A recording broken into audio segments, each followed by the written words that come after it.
अस्सलामुअलैकुम नाज़रीन, प्रोग्राम किसान की आवाज़ में खुशामदीद। मैं हूँ जिसकी मेज़बान मिशाल इम्तियाज़। और आज का जो हमारा प्रोग्राम है वो बहुत ही अहम है, बहुत ही इम्पोर्टेंट है तमाम फार्मर्स के लिए। ख्वा आप पोल्ट्री में इंडस्ट्री से वाबस्ता हैं, या आप जानवरों को फ़रबा करना चाहते हैं, या उनके दूध में इजाफ़ा करना चाहते हैं, या आप उनके लिए किसी अच्छी फ़ीड के मुंतज़िर हैं, तो आज का प्रोग्राम लाज़मी देखिए, क्योंकि आज हम बात करने वाले हैं पोटैटो फ़ीड पर, पोटैटो मील पर। क्योंकि पोटैटो मील एक ऐसी फ़ीड है जिसमें प्रोटीन बहुत ज़्यादा होती है, ग़िज़ाइयत से भरपूर होती है, और इसकी जो मार्केट में रेट है वो बहुत कम है। जो रॉ आलू है, जो हम घर में इस्तेमाल नहीं करते, लेकिन हम ख़रीद लेते हैं, जो कि रॉ निकल आता है, जो ख़राब हो या फिर उसका साइज़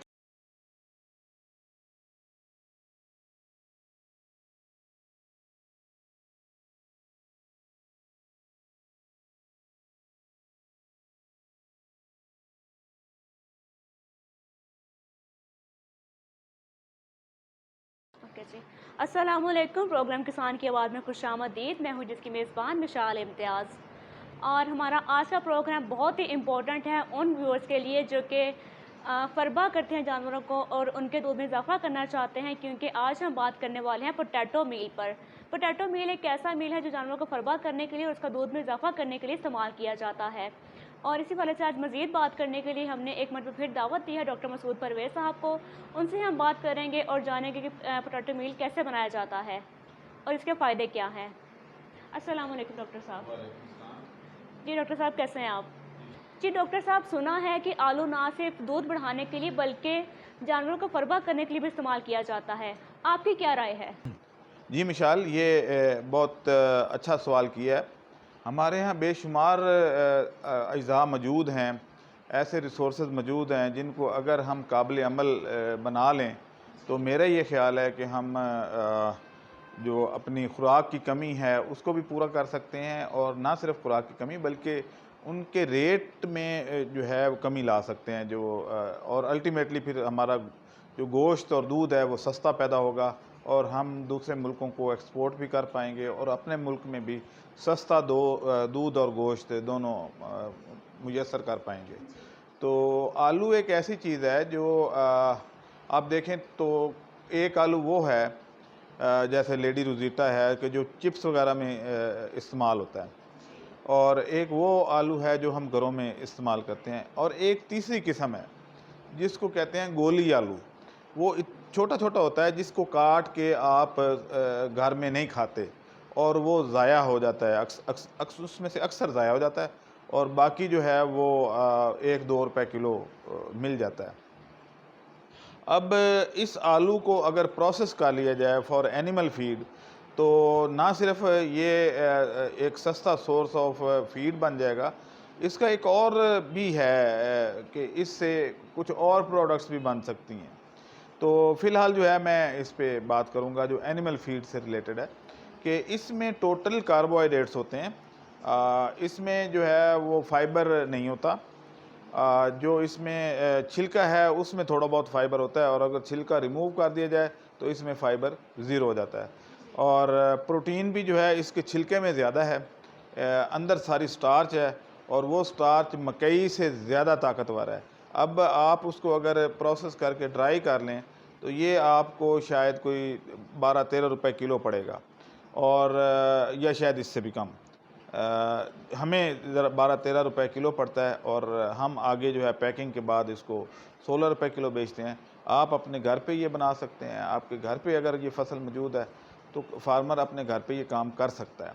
तो उससे ये है कि मकई की डिमांड को कट डाउन किया जा सकता है, और हमें बाई प्रोडक्ट्स पे आना चाहिए, बजाय इसके कि हम नई मकई लगाएं, उसका कभी साइलेज बना रहे हैं, कभी उसमें से बीज ले रहे हैं, और उस बीज को फिर हम पोल्ट्री फीड में या एनिमल फीड में इस्तेमाल करते हैं। और एक अहम जुज़्व है फीड का मकई, उसको हम नीचे ला सकते हैं, उसको और वो रकबा जिस पे मकई काश्त होती है, हम दूसरी फसलें काश्त करके जो कैश क्रॉप्स हैं वो ज़्यादा मुनाफा कमा सकते हैं, और अपनी जो फीड की ज़रूरियात हैं वो हम इस तरह की बाई प्रोडक्ट्स से हम जनरेट कर सकते हैं।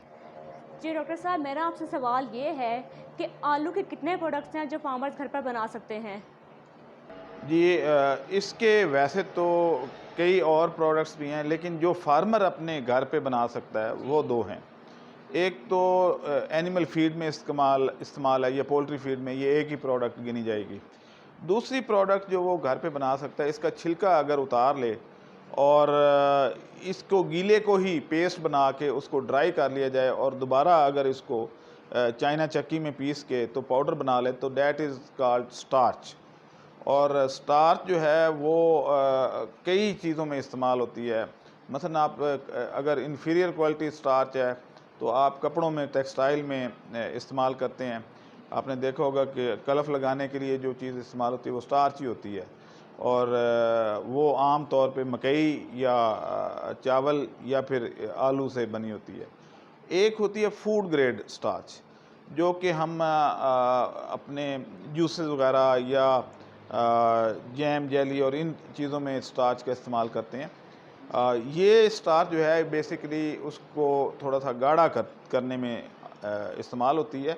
यानी जो बेईमानी अगर करनी चाहे तो कोई कर सकता है। कुछ लोग कहते हैं जी सबसे गाढ़ा दूध हमारा है, मैं नाम नहीं लूँगा, लेकिन वो गाढ़ा जो है वो गाय इतना गाढ़ा नहीं देती जितना कि वो स्टार्च डाल के गाढ़ा कर लेते हैं।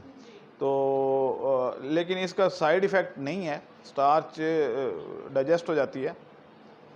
लेकिन हमारे जूस इंडस्ट्री में और फूड इंडस्ट्री में इसका काफ़ी इस्तेमाल है, ख़ास तौर पे जूसेस और इस तरह की, जिसमें थिकनर के तौर पे ये स्टार्च इस्तेमाल होती है। और दूसरा टेक्सटाइल में इस्तेमाल होती है। इसके अलावा भी इस्तेमाल हैं, लेकिन ये है कि ये दो जो हैं मेरी नॉलेज में हैं और मैं इनसे डील करता रहा हूँ।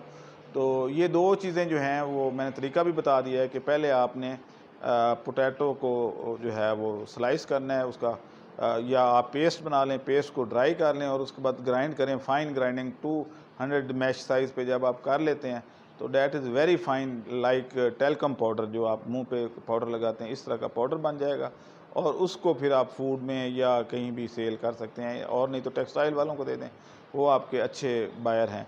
आपने देखा होगा कि कभी आप आलू को काटें तो उसमें से सफ़ेद सा दूध निकलता है, पानी सा, तो डैट इज़ बेसिकली स्टार्च, और उसको भी अगर आप ड्राई कर लेते हैं तो वो स्टार्च ही बन जाती है और उसका इस्तेमाल मुख्तलिफ़ जगहों पे किया जा सकता है।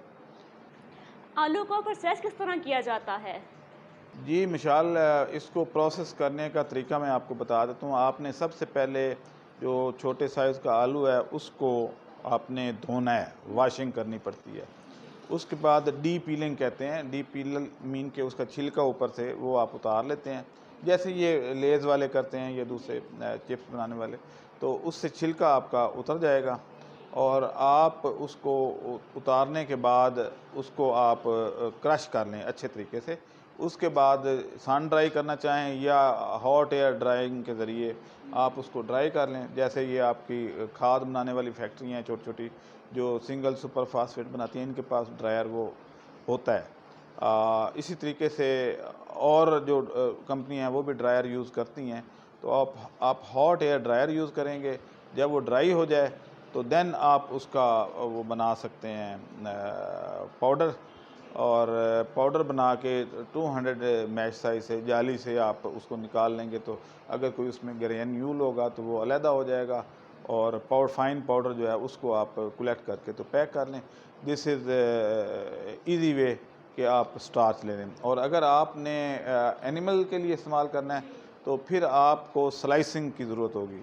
फिर आप छोटे आलू को उसका छिलका उतारने की ज़रूरत नहीं है, उसमें एक स्लाइसर मिलता है ऑटोमेटिक, जो ट्रैक्टर से अटैच हो जाता है, और उसमें आप उसमें उसका एक ऊपर हौज़ सा बना होता है, या हॉपर आप कह लें, इंग्लिश में हॉपर कहते हैं। उसमें आप आलू डाल दें, वो चलते हुए काट के तो फेंकता जाएगा। तो अगर आपने सन ड्राई करना है, और अगर आपने उसको मैकेनिकल ड्राइंग करना है या हॉट एयर ड्राइंग करनी है, तो फिर एक ही जगह पे आप आलू में 1000 केजी या 2000 केजी का हॉपर बना लें, उसके अंदर डाल दें, उसमें से मुसलसल आलू नीचे गिरता जाएगा और स्लाइस होके तो आगे जो है वो ड्रायर में चला जाएगा, और दूसरी साइड से जैसे ये चिप्स फ्राई की हुई होती हैं तो इसी तरीके से खुश्क होंगी, वो फ्राई तो नहीं होंगी लेकिन खुश हो के फ्लैक्स बन के बाहर निकल आएंगे, और इस तरीके से आप वो एनिमल फीड में इस्तेमाल कर सकते हैं। जैसे आप मैक्रोनी की शेप होती है, आपने देखा होगा मैक्रोनी की जो है, या स्लंटी रा शेप में, तो ये उस शक्ल की ये स्लाइसेस निकलेंगे, फ्लैक्स निकलेंगे, और आप उसको एनिमल फीड में एज़ इट इज़ डाल के तो कर सकते हैं, या अगर ग्राइंड करना चाहें, अगर पोल्ट्री में डालना है तो ग्राइंड कर लें, तो उसकी बहुत अच्छी अफादियत है। अच्छा, यहाँ मेरा आपसे एक सवाल है, क्या आलू के पत्ते भी खुराक में इस्तेमाल हो सकते हैं? जी बहुत अच्छा सवाल है। आलू के पत्ते जो हैं वो ज़ाया हो जाते हैं काफ़ी हद तक, लेकिन इसमें टैनन का और इसके टेस्ट का इशू है। यानी आप आलू के पत्ते अगर आप जानवरों को डालें तो वो नहीं खाते। बहुत कम देखा गया है कि आलू के पत्तों को वो खाएं।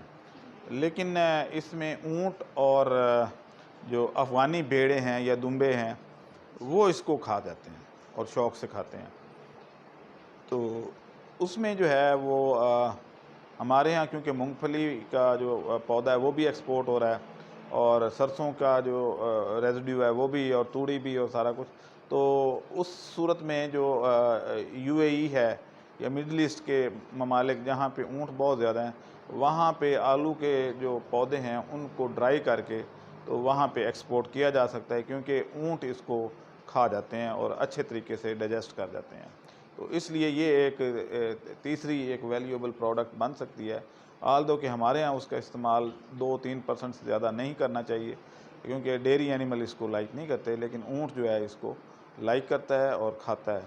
अगर आप डेयरी के राशन में या जो हमारे है क्या उसको कहते हैं शीप एंड गोट के राशन में डालेंगे तो वो शायद उसको इतना एक्सेप्ट ना करें। तो इसलिए जो है ये ऊँटों के लिए ये बड़ी अच्छी ग़िज़ा हो सकती है। अच्छा, यहाँ मेरा आपसे एक सवाल है, बस एक और सवाल करना चाहूँगी डॉक्टर साहब। वो ये कि आपने बताया कि बराह रास्त अगर पत्ते देते हैं तो जानवर को पसंद नहीं करते, वो नहीं खाते, लेकिन हे जानवर पसंद करते हैं। तो क्या हम आलू के पत्तों की हे बनाकर उनको दे सकते हैं? क्या वो इसे पसंद करेंगे? जी, मिशाल आपने मिलता-जुलता ही सवाल किया है पहले से। तो हे जो है वो ऊँट और भेड़, अफ़गानी भेड़ इसको शौक़ से खाती हैं, और लोकल एनिमल इतना नहीं खाते, तो लिहाज़ा इसका जो आलू का ऊपर का पौधा है उसको एक्सपोर्ट के लिए हे बना के भेजा जा सकता है। तो नाज़रीन, ये था आज का प्रोग्राम। उम्मीद करते हैं आपको बहुत पसंद आया होगा। हमारी इस वीडियो को लाज़मी शेयर कीजिएगा, लाइक कीजिएगा, कमेंट कीजिएगा और हमारे चैनल को सब्सक्राइब करना ना भूलिएगा। इसी के साथ इजाज़त दीजिए, इस उम्मीद के साथ कि अपना बहुत ख्याल रखें, खुश रहें, खुश रखें। खुदा हाफ़िज़।